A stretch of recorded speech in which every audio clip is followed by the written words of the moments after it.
Welcome to another edition of First and 10 with Joe Prud'homme, Rams football coach. Rams no longer undefeated. They got beat by St. Thomas, Florida, 38-20 Saturday night at CISD. Rams now 21st in the NAIA poll, whereas St. Thomas moves up to the 17th slot. Started out of the chute good for the Rams. Carson Rogers hit A.J. Bob with a 39-yard scoring strike. Then they turned it on, did the Bobcats of St. Thomas. They led 21-10 at the end of the first half and won the second half 17-10. Coach, you had said last week and before the game at the luncheon on Friday too that the Rams needed their best to play their best for the game of the season at a high level. What were your thoughts on the level of play for the Rams? We didn't. We didn't. We made a ton of mistakes. We didn't cash in. We had two interceptions that we got from them, 2 picks. We went 3 and out on both of them. We gave up 5 sacks. We got a punt block, got another one tipped. It was just for us, it was a season worth of errors in one game. And very in contrast to the Ottawa game, whenever they got a big player did something, we responded really well. The other day, something would happen, we didn't respond very well. So I just felt like we didn't get it done, man. I mean, we didn't take advantage of the opportunities that we had, and they did, and that was really the difference in the ball game. What did you say to the team after the game? I told them that basically the number one thing is nobody finger points at anybody because it took a complete effort to get beat in that manner. Defense had made mistakes, offense made mistakes, and special teams were the worst we've had since I've been here in that particular game. And so there was plenty of blame to go around if you want to go with a blame game, but I just said everybody contributed to this loss, and we have to rebound and regroup. The best part about it is it doesn't really hurt our playoff chances. It may hurt our playoff seeding nationally, but everything's still in front of us. We got to go win conference. We have to play 1 week at a time, and sometimes we got to get away from that a little bit, and we paid for it. Look ahead a little bit. Look at what could be, and instead of doing what we do best, and that's one game at a time, and we kind of let that get away from us. You won a number of categories, including total yards, 414 to 394, 2 picks by Dalen Rogers, but failed on a bunch of other categories too. And how frustrating is it, though, after speaking of those picks by Rogers, to go 3 and out after each of those picks?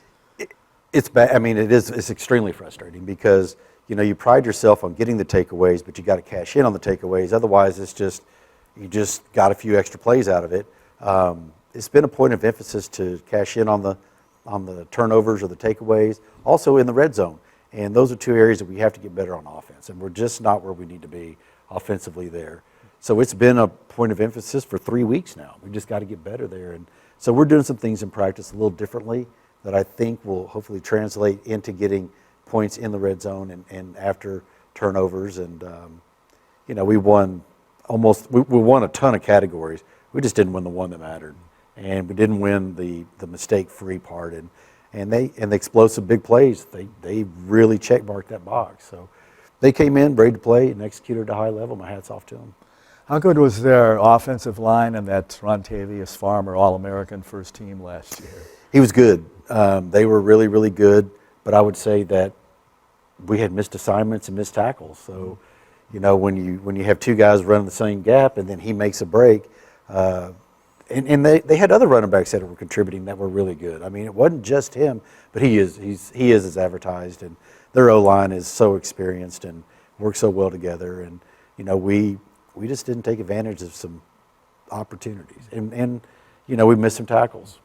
Don't miss the tackles, maybe it looks different. Jet sweep, nobody ever gets outside of us on jet sweeps normally, and we just kind of broke down and took poor angles and ended up paying the ultimate price. On the other side of the ball for the Bobcats of St. Thomas, I mean, that defensive line was pretty good. They shut down Ernie Caesar. The Flash had 62 yards, but couldn't stop Vernon Harrison. He went over 103. But 13 TFLs, 5 sacks. What makes them so good on defense? They're so strong. That D-line is big and strong and physical. They use their hands well. Their techniques are good. But, we also we made some poor calls on some of the protections, things of that nature. But they they play well. Their technique is good, and they're big. They're really big, and they're strong, and they're athletic. You didn't see anybody up there that was, not athletic or coordinated or whatever you want to say. A lot of times you get these huge linemen, and they can't quite move. These guys could move, and they use their hands well. And Carson Rogers had a decent game. He went 16 out of 22, 197, and a TD. We noticed his arm hanging there, and Cole Francis came in the first half for a couple of series. Is he okay, Carson? He'll be fine. He's got a little shoulder injury. It's not a big deal, but he'll get it worked out. He could play this week if we really. I mean, he's coming as an emergency quarterback. He could play if he needed to. We're hoping we don't have to use him because Cole looked good. I mean, Cole came in and executed well, and we want to give Cole a chance and give him the majority of the snaps this week and see what he can do. I mean, he led us down to a touchdown drive, made a really good throw to Bob on the sideline, escaped pressure, climbed the pocket, did some good things. So, I mean, Cole deserves a chance to go out there and see what he can do. A.J. Bob had a big game, caught that touchdown, went well over 100 yards. What about the other receivers? Ronnie had a pretty good night, and the rest of them, there's a few catches here and there, but it was A.J. Bob. I mean, A.J. Bob he's just different. He had like 8 catches for over 150 and 2 touchdowns. He's already this season eclipsed all of his yardage totals, touchdown totals, and number of catches for the 3 years prior leading up. So he's waited his turn, as it were, but he's healthy. He works his tail off.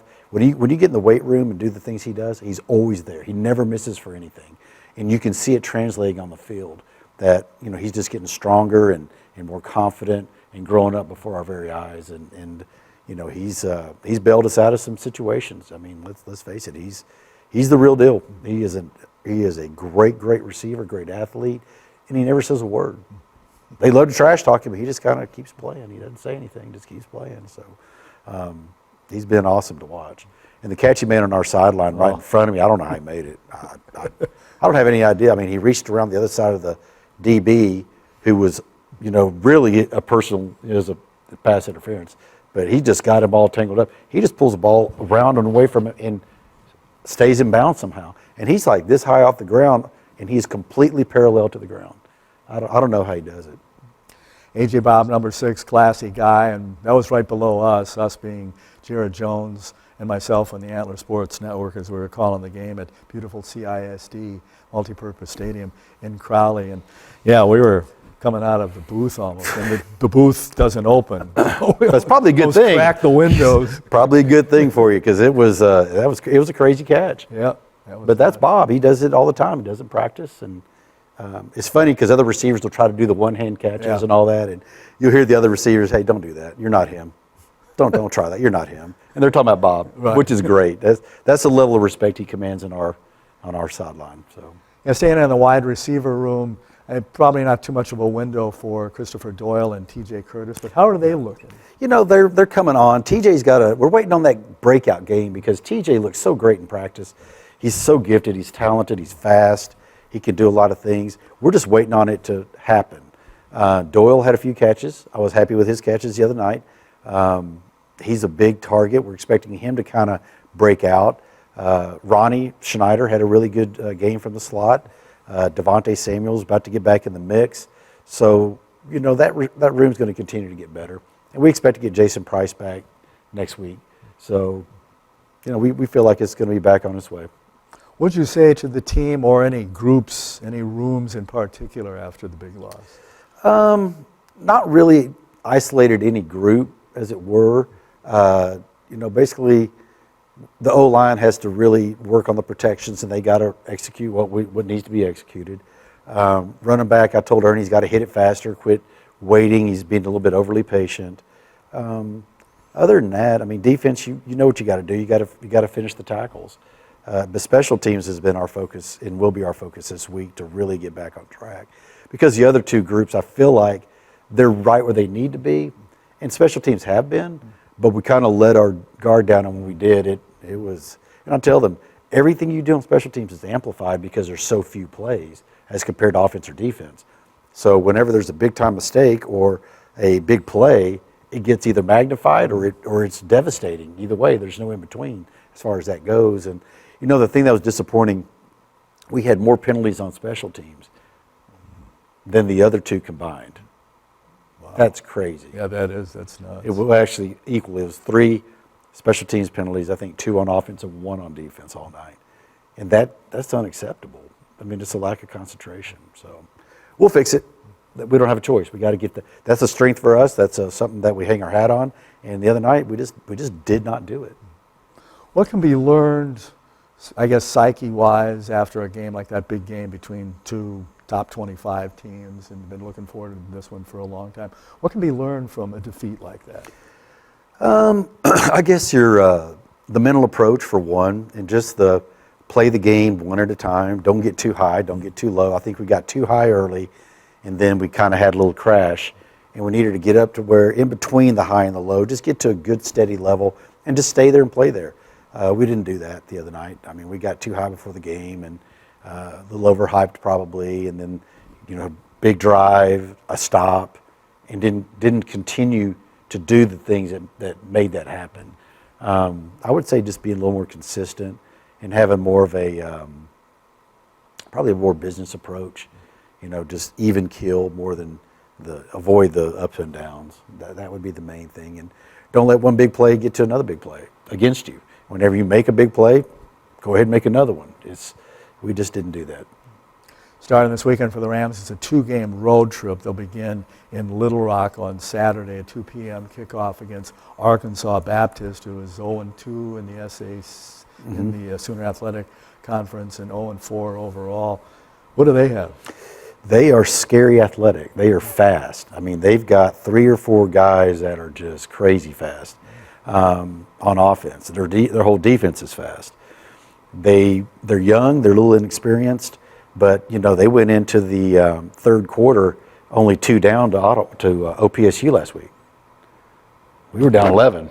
So, is that enough of a wake-up call? The total offensive numbers were really similar. So their numbers panned out close to ours in the way OPSU, as far as a common opponent. So, to me, that's big time cause for concern. We got to really buckle up. We got to play well. We got to be fundamentally more sound. We weren't as sound last week. We didn't tackle well. Didn't finish our blocks well. Lots of those things that we have to address and are addressing in practice this week. We just got to take it one snap at a time. Is this the first time you'll be playing there in Little Rock? Yes. We used to go up there for Lyon, but it was Batesville. It wasn't Little Rock, and I think I'd take Little Rock over Batesville. As far as a place to stay, and also the travel's a little bit shorter. So yeah, we'll see what happens, man.